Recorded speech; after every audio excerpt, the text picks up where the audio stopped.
საშინაო სკოლის გაკვეთილებს წარმოგიდგენთ კომპანია Silknet.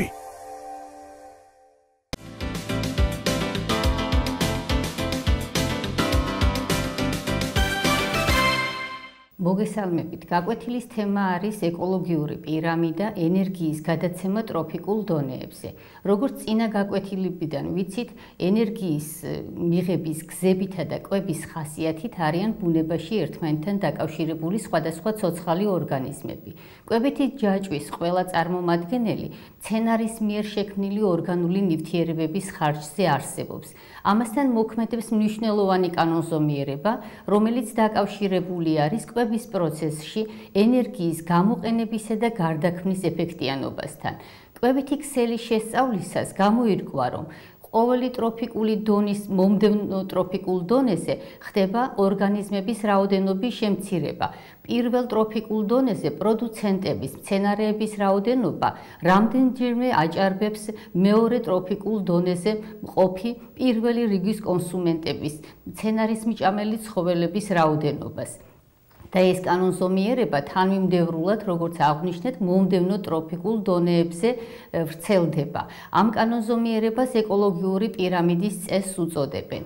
ამ შემთხვევაში გამოსახავენ სწორედ ცვლილებას, როგორც რიცხვის მიხედვით, ინდივიდთა რიცხვის მიხედვით, ასევე ენერგიის ცვლილების მიხედვით და მიღებული ბიომასის მიხედვით პირამიდის სახით ორგანიზმთა შორის დამოკიდებულებას. სამი სახის პირამიდა არსებობს, როგორც აღვნიშნეთ, რიცხობრივი პირამიდა, რომელიც სურათზე არის გამოხატული, გვიჩვენებს სხვადასხვა ინდივიდთა რიცხვის ცვლილებას კვებით ჯაჭვში და როგორც აღვნიშნეთ, პირველ რგოლზე ყოველთვის პროდუცენტების რაოდენობა უფრო მეტია კონსუმენტების რაოდენობაზე.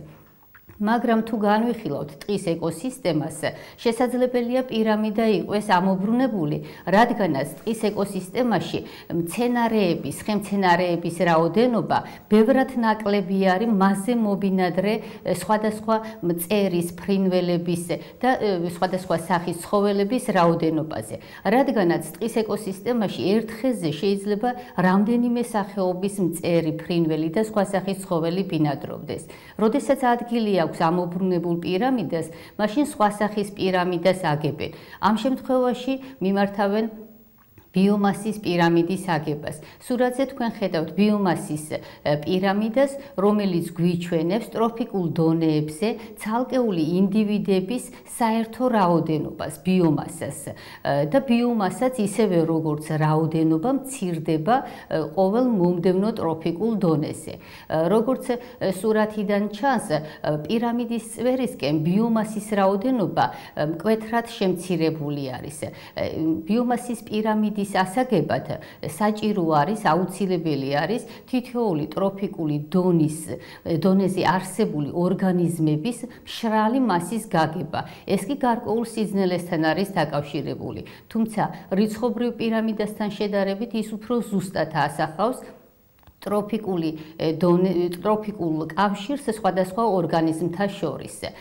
მაგრამ აღსანიშნავი არის ზოგიერთი ეკოსისტემა, სადაც სწორედ ბიომასის რაოდენობა, ბიომასა ორგანიზმებისა პირველ ტროფიკულ დონეზე უფრო ნაკლებია, ვიდრე მომდევნო ტროფიკულ დონეზე. ამის მაგალითად შეიძლება განვიხილოთ ოკეანის ეკოსისტემა. ოკეანის ეკოსისტემაში ძირითადი პროდუცენტები წყლის წვრილი მცენარეული ორგანიზმები არიან, წვრილი ერთუჯრედიანი წყალმცენარეები, ფიტოპლანქტონი, ეს უწოდებენ მათ. ფიტოპლანქტონი სწრაფად მრავლდება, მაგრამ ასევე სწრაფადვე მოიხმარება სხვადასხვა წვრილი ცხოველური ორგანიზმების მიერ, რომლებიც ასევე ოკეანეში არიან გავრცელებულნი და რომლებიც იკვებებიან სწორედ ფიტოპლანქტონით. მათ ზოოპლანქტონს უწოდებენ. ამდენად ოკეანის ეკოსისტემაში ფიტოპლანქტონის ბიომასა ბევრად მცირეა ზოოპლანქტონის ბიომასაზე. ყველაზე ზუსტად ტროფიკულ კავშირს ცოცხალ ორგანიზმთა შორის კვებით ჯაჭვში გამოსახავს ენერგიის პირამიდა. სურათზე თქვენ ხედავთ ენერგიის პირამიდას, რომელიც გვიჩვენებს საკვებში არსებული ენერგიის რაოდენობას, რაც კანონზომიერად იცვლება პირამიდის წვერისკენ, მცირდება მათი რაოდენობა ყოველ ტროფიკულ დონეზე. განვიხილოთ, როგორ ხდება ენერგიის გადაცემა ერთი ტროფიკული დონიდან მეორე ტროფიკულ დონეზე. ვიცით, რომ დედამიწაზე ენერგია მზის ენერგიის სახით მოდის, მზის ენერგიას ღებულობს დედამიწა მზის სხივების სახით. მზის სხივების ნაწილი ხმარდება დედამიწის ზედაპირის გათბობას, ხოლო ნაწილი შთაინთქმება ბიოსფეროს, დედამიწის ცოცხალი ორგანიზმებით დასახლებული გარსის მიერ. შთანთქმული ენერგია ერთი ორგანიზმიდან მეორეს გადაეცემა. როგორც ვიცით, ბიოსფეროს შემადგენელ ორგანიზმებს შორის მწვანე მცენარეები არის უნიკალური ბიოლოგიური ბუნებრივი სისტემები, რომლებიც შთანთქავენ მზის ენერგიას. დედამიწიდან მოსულ კოსმოსური გამოსხივების ენერგიას მზის სხივების სახით და ვიცით, რომ სწორედ მზის სხივების ხილულ სპექტრს იყენებს მცენარე ფოტოსინთეზისათვის და შთანთქმული ენერგიის ხარჯზე ქმნის იგი ორგანულ ნივთიერებას. წარმოქმნილი ორგანული ნივთიერება გადაადგილდება მცენარის სხვადასხვა ორგანოებში. იგი გამოიყენება მცენარის მიერ სასიცოცხლო პროცესებისათვის, ხმარდება მცენარის დაგანვითარებას, ხოლო ნაწილი ამ ნივთიერებებისა გარდაიქმნება სამარაგო ნივთიერებებად. ვიცით, რომ ფოტოსინთეზის პროცესში წარმოიქმნება გლუკოზა. გლუკოზა, როგორც აღვნიშნეთ, ხმარდება სასიცოცხლო პროცესებს, ხოლო მათი გარკვეული ნაწილი გარდაიქმნება სახამებლად, რომელიც გროვდება მცენარის სხვადასხვა ორგანოში. ფესვებში, ღეროში, ნაყოფში, თესლებში. მცენარის მჭამელი ცხოველები იკვებება რა მცენარეებით, საკვების გზით გადადის მათში სწორედ გარკვეული რაოდენობის ენერგია. ანუ როგორც დასაწყისში აღვნიშნეთ, ყველა ცოცხალი ორგანიზმი სწორედ მწვანე მცენარის მიერ შექმნილი ორგანული ნივთიერებების ხარჯზე არსებობს და აქედან გამომდინარე შესაძლებელი არის სწორედ საკვებისაგან მიიღონ მათ ენერგია. გარდა ამისა, აღსანიშნავია ის, რომ მზის ენერგია, რომელიც დედამიწაზე მოდის, გარკვეულ ნაწილად მისი არსებობის მანძილზე, მთელი მცენარეული სამყაროს არსებობის მანძილზე შეუძლია შთანთქოს უზარმაზარი ენერგია, მზის ენერგიის უზარმაზარი ნაწილი და გარდაქმნას ქიმიური ბმის ენერგიად, მაგრამ ნაწილი ენერგიისა შესაძლებელი არის დედამიწის ქერქში დაგროვდეს, დაკონსერვდეს ქვანახშირის სახით.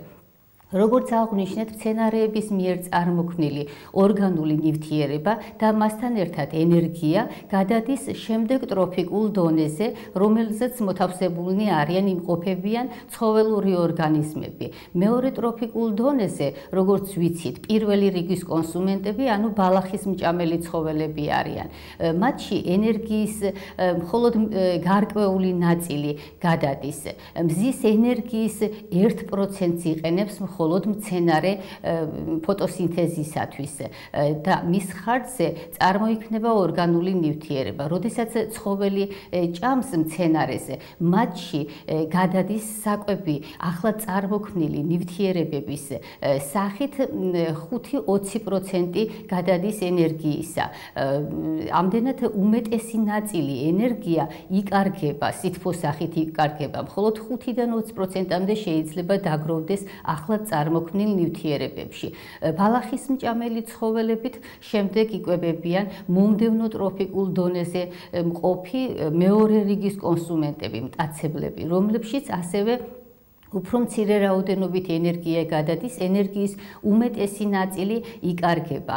ეს ენერგია, რომელსაც კონსუმენტები ღებულობენ მცენარეული ორგანიზმებისაგან, ხმარდება ცხოველური ორგანიზმების ზრდაგანვითარებას, მოძრაობის, სხვადასხვაგვარ მოძრაობას, მათ ცხოველქმედების პროცესებს, ხოლო შემდგომ ეს ენერგია მთლიანად სითბოს სახით უბრუნდება გარემოს. ამდენად ბიოსფეროს მიერ შთანთქმული ენერგია, რაც შთაინთქმება მზის სხივების სახით, საბოლოოდ ისევ გარემოს უბრუნდება სითბოს სახით და ამიტომ გარკვეულ წილად ხდება ენერგიის შემცირება. ამიტომაც აუცილებელი არის, საჭირო არის ბიოსფერო ღებულობდეს განუწყვეტლივ მზის ენერგიას, რომელსაც ყველა ცოცხალი ორგანიზმი და მთელ ბიოსფეროზე მიმდინარე სასიცოცხლო პროცესებისათვის არის მნიშვნელოვანი. აღსანიშნავია, რომ როგორც აღვნიშნეთ, კვებითი ჯაჭვის სხვადასხვა დონეზე ხდება ენერგიის დაკარგვა, ენერგიის დაკარგვა.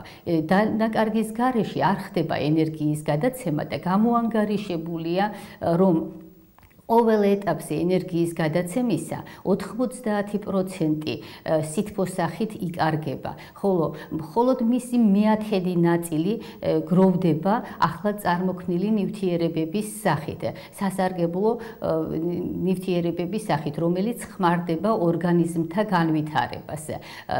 ამდენად მთელი ენერგია, რაც ორგანიზმების მიერ არის გამოყენებული, შემდგომ კვლავ გარემოს უბრუნდება სითბოს სახით, გარემოში სითბოს სახით გამოყოფილ ენერგიას უკვე ვეღარ იყენებს ცოცხალი ორგანიზმი, ამიტომაც არის აუცილებელი, როგორც აღვნიშნეთ, მზის ენერგიის განუწყვეტელი მოწოდება დედამიწაზე. ამდენად ჩვენ განვიხილეთ ამ გაკვეთილში ეკოლოგიური პირამიდა, ეკოლოგიური პირამიდის სამ სახეს გავეცანით, რიცხვთა პირამიდას, ბიომასისა და ენერგიის პირამიდას და აღვნიშნეთ, რომ ყველაზე ზუსტად კავშირს ცოცხალ ორგანიზმთა შორის ტროფიკულ კავშირებს აღნიშნავს და აღწერს ენერგიის პირამიდა. ამით ჩვენი გაკვეთილი დასრულებულია, გმადლობთ ყურადღებისათვის.